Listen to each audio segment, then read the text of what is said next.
Hello and welcome to a special edition of the Gordy and Gubbs Podcast as we look ahead to the Club World Cup. Here in the UK, I'm John Gubber, and over in Seattle, one of the venues when it all kicks off starting next Sunday is the king of all cockneys, Gordon Hill. Gordon, we haven't recorded an episode since your birthday back in April. How are you? 1 month older, but still following everything and still keeping up and looking forward to seeing what this month actually does with the World Club Cup.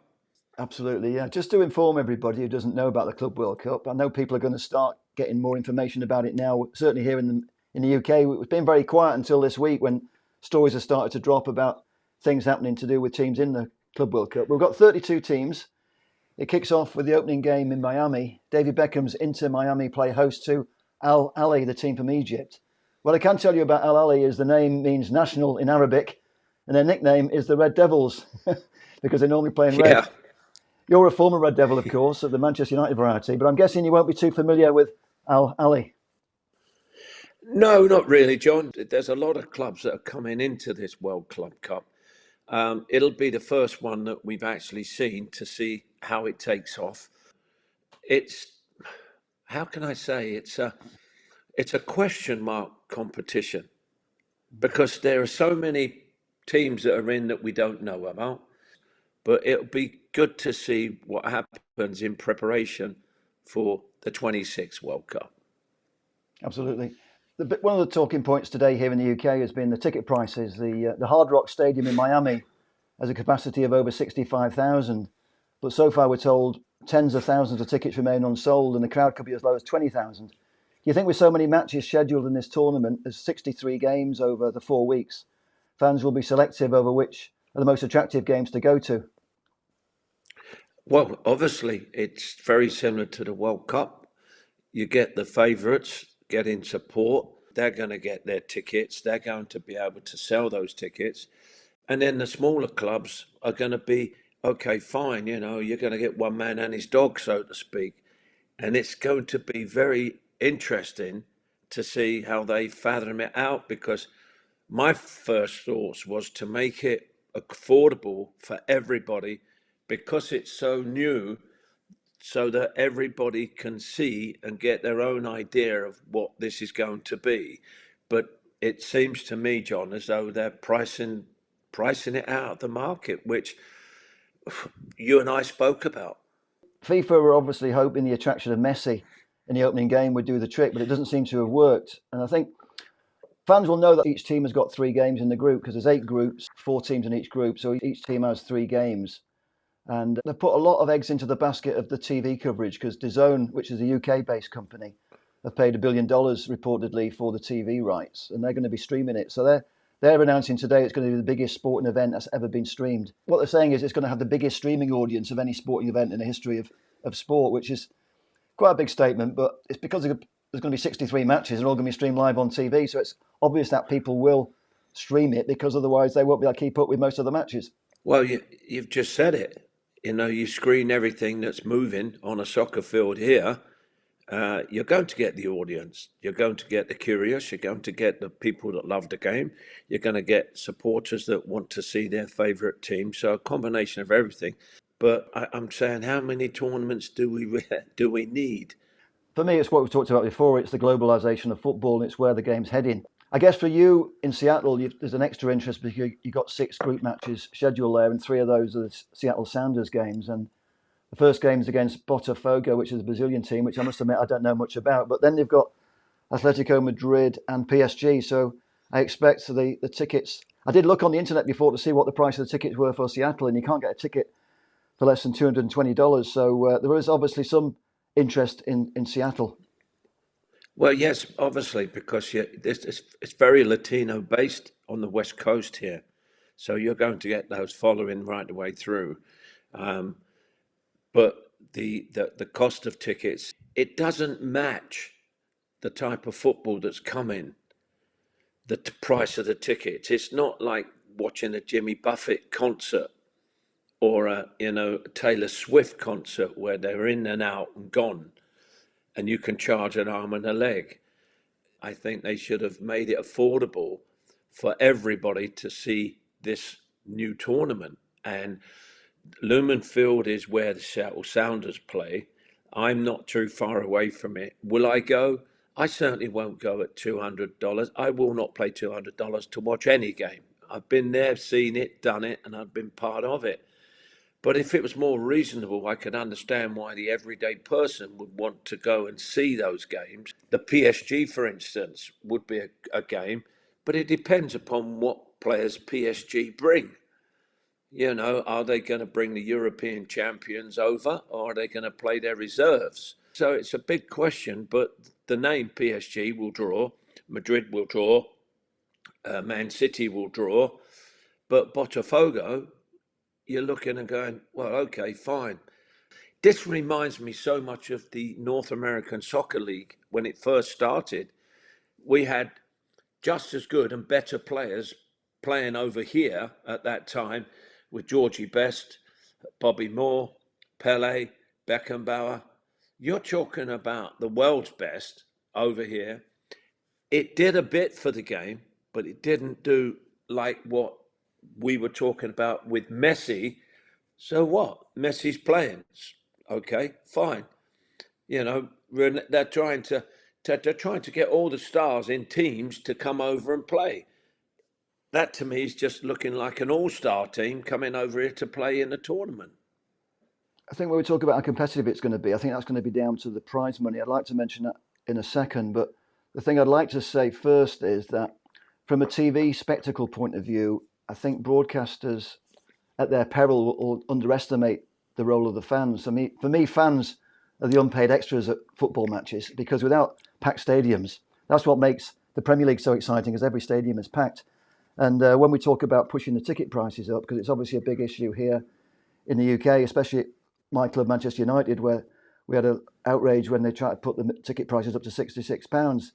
I say to the fans, well, stand your ground, because if they have empty stadiums, they'll be paying you to come, because you are literally the unpaid extras. I mean, in the movie business, you don't pay to be an extra, you get paid. I know it's different because it's sport, but it won't work if you're having these matches in front of empty stadiums. But where I think the games will be competitive is because of the prize money, because I'm reading today that the prize money, there's about $1 billion in prize money that's been targeted. Obviously, it's not going to be equally distributed, and I think some clubs could probably get paid more than others to take part. But according to the press here in the UK, the winners could get as much as $100 million for winning the tournament. So I think that's the thing that will make it competitive. Yes and no. To me, I look at it on the other side of it. What stress and strain and safety factors do you come into it with players? We've seen the big clubs all over the country, in England and in other countries, buy players that are 40, 50 million, and now they're maybe coming over to show them off, so to speak. You get one injury, John, and that's 50 million. You have to win the tournament to make it feasible for you and your club. So to me, it's the welfare of the players, the safety factor for the players. If you're going to bring over all these new signings that you've got and you play them, and say you get an injury to one of these signings and he's out for maybe a season, you've just spent 15 million on a player that is now not playing in the bread and butter league. He's now injured. He can't perform. So there's a wow factor of, yeah, they're all coming. But then on the other side of it, the clubs have got to look at it and say, well, we might only get 5 million if we enter, but do we play our best players? And supporters, and I'm for them. Without the supporters, John, you haven't got a game. And if you only get, say, 2,000 in a stadium as big as the Lehman Field, that certainly can't pay. And that certainly won't entice the players to perform, because no top player wants to play in front of an empty crowd. It's fact. I played in the reserves when there was one man and his dog. And it's like, you wanted the game to end because it was reserve game to get you fit. The lower division clubs, the clubs that aren't so known, will be, oh, this is great for us. That's fine. Big clubs, what are they going to do? You know, are they going to play their top teams or their top players? And it's going to be a toss-up of a coin for me to see. We'll get the first games out of the way and see exactly what it is. Broadcasters, well, that's TV. That's another world. Personally, I expect it'll get more exciting and more interesting when we get down to the final 16, because you've got 8 groups with 4 teams. The top 2 will go through to the last 16, and that's when you're going to get the heavyweights taking part. Yeah. And, you know, I suppose at the end of the day, it's really down to how highly the football clubs rate the competition. Do they just see it as a pre-season game, or do they see it as a trophy that they want to win? And obviously, FIFA want to build this up as a major tournament that happens every 4 years. They want to make it into something with status. So I suspect from what you're saying, Will, you don't see it as a competition with status at this time. And No. I think probably the public, certainly here in the UK, are probably thinking the same. They just probably see it as a pre-season tournament. But I think that acid test will come when the games start happening. How competitive are they? How good are the games? And what are the stories? I mean, one of the stories I'm interested in, certainly as a football fan and just looking at how the game's changing, is how well the team from Saudi Arabia are going to do. Obviously, they tried to sign Bruno Fernandes this week and he's turned them down. So obviously he didn't think the tournament was that big that he wanted to leave Manchester United to go and play in the Club World Cup. But then on the other hand, today, the Saudi Arabia team, Al Hilal, they've signed Inzaghi as their new manager. He's the manager that's just taken Inter Milan to the Champions League final. They got beat by PSG. So he's obviously seen it as a big calling card. And his first match is going to be against Real Madrid. So when you come to cherry picking which games to watch, that's one of the games that I'll be looking forward to. Al Hilal against Real Madrid. I think you're spot on. The nice thing that I look at it, John, on the other side of it as a former player, is I can look at these teams that are performing in the next month, and I can then look at them in their club form and look to see which players will represent their countries in the World Cup, which is the biggie. So it'll be nice to be able to watch them, whether they win or lose. Oh, this is a good player. This is a good player. I think for clubs looking for players, and players not expensive, but players that are of value for money, that show potential, that could possibly be part of your squad. I think on the scouting side of it, I think this has got to be number one, because you're going to get all those players. And number two, you're going to get clubs that won't be able to afford the 50, 60 million, 100 million pound players. And they're going to be looking at players that would possibly do them a job. So for the lower clubs, it's a great advertising for those, which is fabulous. Bigger clubs, they've already really sorted themselves out, and they're playing in that. And they're not going to be playing in that not to win it. Every player wants to win something. And I think you'll find the bigger clubs, like we say in the World Cup, the cream starts to rise to the top as the tournament starts to go. It always has in the World Cup, always it will do in this tournament. So I'm looking to say, yeah, that Botafogo's got a great right back, left winger, but you don't know, John, because we've never seen these teams. And I think what TV's done, which is great, it's brought it all together for us all to have a look at. But as I said, I look at it and go, wow, World Club here, World Cup here. Where's the game going to? It's now global. As you've just rightfully said, John, it's global support. And FIFA and UEFA are all trying to chip at that dollar sign. I know you worry about the players' safety and playing too many matches, but I must admit, as a fan, I just see that as an excuse, really, not to take it too seriously. Because I feel like if you're a big club, you just get a bigger squad. United are talking about having less players next season because they're not in Europe. If you're in more competitions, you need more players, and if you're in more competitions, you make more money. So, I think it sort of balances out in the end. But what I'm wondering is how Premier League teams, Man City and Chelsea, are going to view this competition. I mean, Man City have not won anything this season. If they go along and win the Club World Cup, will they see that as a good season?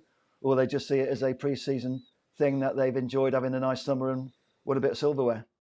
In my day, you played the European club champion against a South American club champion, and that was one game put somewhere. I done Tokyo in Japan. That was a one-off, but nobody really put any spotlight on it, so to speak. It was okay, you're a club champion, but there could be tons of those. What I'm finding here is the Club World Cup here at this moment is catering for the bringing of the Messis. And if there's not a space, they're going to make a space for these clubs without really having to win anything. Does it make a mockery? Yeah, because we got the World Club Cup. We'll play that, but we'll get this player, and he'll be able to play for us over there. I understand what you're saying, and but I think America can get away with it because they're the host nation. So you've got Inter Miami, who are in there as a sort of wild card entry because of Messi. But the reality is, he's done it all, and how seriously is he going to take it? I would have thought younger players are going to take it more seriously than Messi. He's just there as a token player, and I think the mere fact that they haven't sold the tickets for the first game, it's answered the question, hasn't it? But I think people will view the competition totally differently after it's been staged, because at the moment we've got nothing to judge it against, because we've only had the games like what you've taken part in, where it's been a one-off game at the end of a season between a European team and, say, a South American team or an Asian team or whatever. But this is basically a club version of the World Cup. So in theory, it could be fantastic, but it's only fantastic if the fans take part and the players take part and compete at the highest level. So if the tournament does kick off and it is very competitive and we see some great games, and then the team that wins it feels like they are the champions of the world, I'm sure they will market it that they are the champions of the world, because whoever wins it is going to milk it fantastically. And I think, for me as a Manchester United fan, it's sort of a sign really of the how far we're falling behind the rest of the clubs in the Premier League, because not only we're nowhere near taking part in the competition, but the mere fact that we're not taking part means that financially United are falling further behind our rivals, because Man City and Chelsea potentially could make up to £100 million each. So they've already had good seasons. They're both finished in the top five. They're both in the Champions League next year. So the gap is getting bigger, which is why I think a lot of people might be surprised by how active United seem to be trying to be in the transfer market. They've signed the Brazilian Cunha from Wolves. They seem to be favourites to sign in Brian Mbomo from Brentford. I don't believe any speculation until the player's signed and you see him at Old Trafford. But I do feel like United, because they're not in Europe next year, they've got a bit of a shock, and they've got to go out and spend money, which they probably wouldn't have spent so much money if they qualified for Europe, because it's all about the most important people at the football club these days, as we've talked before, the accountants. And they know financially, if they get cut adrift from these competitions, if they're not taking part in Club World Cups, they're not taking part in Europe. They're not earning. They're not earning, so they've got to spend money to get back into the game. So in my eyes, I see the Club World Cup as being something to aim for 4 years away from now, because I've got a feeling that it will do really well, and I think the teams that take part in it will enjoy taking part in it. And I think when we get down to the last 16, it will be competitive, and I expect we will see some good games. I'm sure we'll see some rubbish games as well, and maybe the opening game between Inter Miami and the Egyptian team will be one of those games that you instantly forget. But I do suspect that there's going to be some really interesting games between now and the end of the tournament. Yeah, I totally agree with you. I think there's going to be good games, bad games, games that you don't want to watch, games you turn off the TV, games that I certainly will be watching. I'm certainly going to be watching. I'm not so much watching the clubs, I'm watching the players.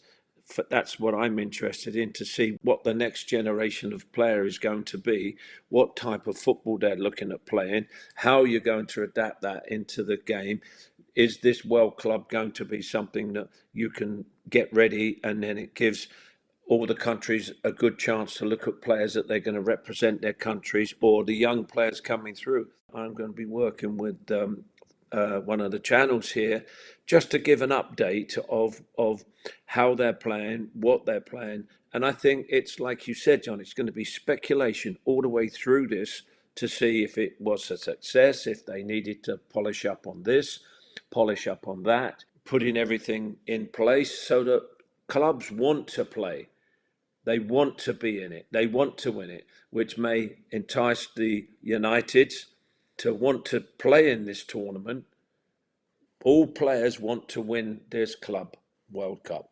All of them. Don't care who they are. They're going to try their hardest. The teams that might try the hardest to start with might be the smaller teams that you don't expect, because for them it's going to be massive kudos. It's like the FA Cup, John. It's exactly the same.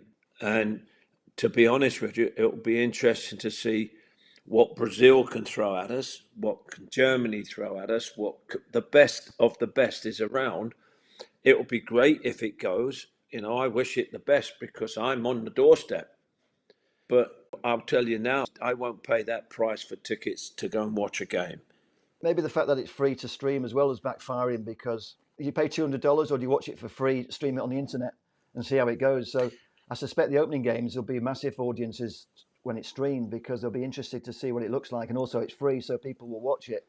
And there's no other football on at the moment. So I expect the streaming audience will be massive, but the stadiums will be empty. And it's whether or not the atmosphere, if it lets the tournament down because there's no atmosphere, they'll have to have a rethink. But also, I think there's a lot of pressure on America to make it successful, because they've got the Soccer World Cup, the proper World Cup next year. So it's almost like a dress rehearsal in a way, getting ready for the World Cup next year, isn't it? I totally agree. Not only are you going to see players playing for their club, which they should be, but you're going to see the next year's World Cup players playing for their countries. That's where they wear their heart on their sleeves. But they also should wear their heart on their sleeves for the club they're playing for as well. And sometimes you get two different players like that. And I know that for a fact. But it'll be nice to see. I'm so pleased that I'm going to be around. It's in the season at this moment where I'm doing my soccer camps as well. And it's lovely to hear the back chat from the little guys, oh, you're going to watch this game. Oh, I'm a Real Madrid fan. I'm going to watch this game in the World Club Cup. I like seeing the clubs that I've not heard of, so to speak, to see what they can produce.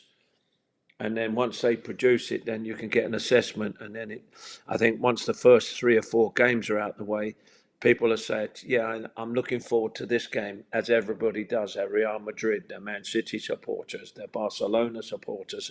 They're all of a sudden saying, yeah, I'm looking forward to this game. I'm going to this game. But then again, if they make it affordable, I can tell you it will be a great success, even bigger success when it's priced right, for people to be able to go in and see their players that they would never normally be able to see live. I must say, when it comes to a FIFA World Cup, a proper World Cup, I watch every single game, but there's no way I'm going to watch every single game, I don't think, of this tournament, because there's just too many games between teams that I don't know much about. But I am fascinated by the tournament itself and how it's going to establish itself, and also the politics of the game, really, because we've talked before about how the growing influence is coming from America and Saudi Arabia.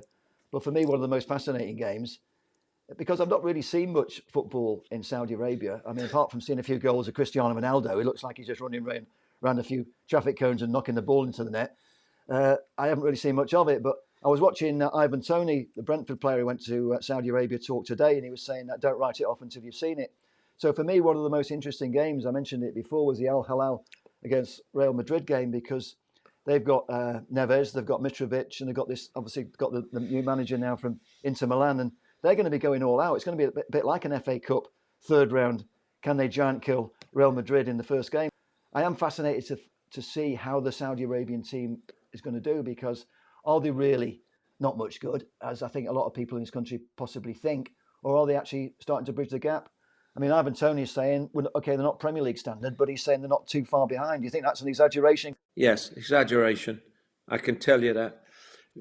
I played in the North American Soccer League when it first started, and you had the Cosmos, and you had Chicago, and you had Miami, and Fort Lauderdale, and San Diego, and they had all top players from all over the world. And it was, you got the teams that got big crowds, and then you got the smaller crowds. You had the Cosmos that pulled in. Montreal, where I played, there was 50-odd thousand people that would come and watch. You go to Fort Lauderdale, you get it, but then you go somewhere else like Minnesota, and you may not get that many. That it faded away. I mean, that's what it was all about in them days, because what you had to do, you as part of your contract, you had to go out to the schools and the colleges, and you used to go and play head tennis and show them what the game was all about. And, when you get 4,000 or 5,000 people watching in a Chicago stadium, for instance, that has 120,000, it's like a Roman Colosseum at Soldier Field, you're wondering where the crowd are. and you're on the field there playing in the North American Soccer League, but the standard on the field was decent. But, you have to be spurred on. We know at Old Trafford, you get spurred on by the crowd. I was spurred on by the crowd. Millwall, even with their sport, I got spurred on by, if you're doing well, it is great to hear those voices applauding and saying well done and everything else. It pushes you on, so I hope they get a bumper crowds, but please keep the prices really down so that people can go in to watch it. They will put a good event on, but then you'll soon find out which stadium sold and which didn't sell. I'm looking forward to seeing some good young players. I really am. I like it. For me, I'm here. I can see it, but would I travel for it? No. The crowd's only going to roll up from the locality, isn't it? So if the tickets are in demand, the ticket prices go up. If the ticket price is not in demand, the ticket prices go down. So I know for the opening match, you can get a ticket for the Al Ali Inter Miami game for about $24, which is less than £20 in UK sterling. So, there's a good chance that people might just roll up on the day. I think we'll find there are a lot of transfers at the end of this. And it's perfect because the transfer window. It will be interesting to see how many players that get discovered during this tournament. Yes. Because a lot of them will end up in the Premier League for sure, because that's where a lot of the money is. The first round of matches will tell you everything. Everything. Ones that the clubs that want to perform, clubs that are just happy to be there, clubs that are trying their devil to win the game. That's what the football's all about. And at club level, they can't say they don't know the players they're playing with. They play with them all season. So I'm looking forward to it. I really am. I think one thing we should mention just before we leave is that you've also got a team coming over from Manchester, an amateur team coming over to Seattle. So they've timed it to come on the back of the Club World Cup, I guess. So tell us a little bit about that one before we say goodbye. Yeah, I've got 2 or 3. I've got about 4 games. They're playing their 97th, 8th, 9th, their 100th game abroad. And the last game will be against a representative Latino team in Seattle, some of their best players. And then I've got the first game, which is against the Sounders Reserves at their training ground on the 22nd of June. On a Sunday at 11 o'clock. So I'm looking forward to being able to take these English boys over there and show them and lead them out and just say, okay, fine, And these are 19, 20, 21-year-olds that are trying to make their way in England as well. So that's going to be, really, really exciting. But I'd also, on another note, like to wish Chris Davis, who's organised it and been on all these trips, all the very best. He's in Stepping Hill at the moment, hospital in Manchester, in Stockport. He's very seriously ill, and Chris was coming across. He kept in touch with me, and I've known him for years. And when he said we'd like to come for our 100th game to Seattle, I said, yeah, I'll help arrange all these games. So I want Chris to know that we're all thinking of him, and we send our regards, and our best wishes go to you, Chris. Get well, my friend. Very nicely said. I did do a little piece with Chris to promote the fact that they were coming over here and they were looking for sponsors. And Chris is a very nice guy. He's obviously been touring with this team since the 60s. And as you say, the 100th game was timed to happen in Seattle on this tour. So it's very sad that he's going to miss the tour. But I know everybody's going to be thinking about him, as you've said, and that's a beautiful message that you've given there, Gordon. So as we sign off now, I think it's a nice time for those guys to be coming across during the Club World Cup. So hopefully it is going to be a tournament that people will remember, and there will be some good matches. There better be a few good games. So hopefully we'll talk again either after the tournament's over or during the tournament to see how it's going. And we can probably have a different perspective of how it's all. We will have a different perspective after it's all happened. So let's look forward to the opening match. It'd be interesting to see how many people are there, because at the moment, as I said, you can get a ticket. Yeah, $20. And I'd like to also echo my views on. We're trying to get yourself, John, over here with this tour. So any sponsors that could come up and help us with this one, we want to record it and do what we're doing now and put on a video when you can actually see the boys coming over and playing the games. And we'd like to bring Johnny over with us as well. So anybody there that could help out, we'd be absolutely delighted. And as I said, I've always got room for John. And, as long as he hasn't got too many cameras and videos with him, he's all right. But I would just like to say, if anybody there could sponsor us on this one, I'll be most grateful. And that's from myself, Gordon. Thanks, Gordon. I mean, it will be very much lastminute.com, but the camera bag's ready.